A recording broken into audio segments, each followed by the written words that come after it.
Good morning to all. I am Kavinaya. I am studying 7th standard in Achievers Academy, Metric IS Secondary School, run by MMI Fathers. I am going to speak about Mahatma Gandhi.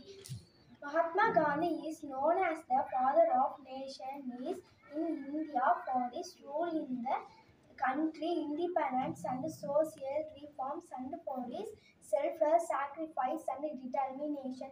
Gandhi was a Gandhi was a leader of nationality movement in India and his guidance led to the country's independence in 1947.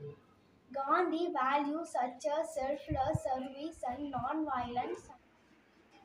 Gandhi created a strong emotional bond with ordinary people, having a simple lifestyle and involving women in the Satyagraha movement. That's why we call Mahatma Gandhi as a father of our nation. Happy Gandhi Jayanti. Thank you.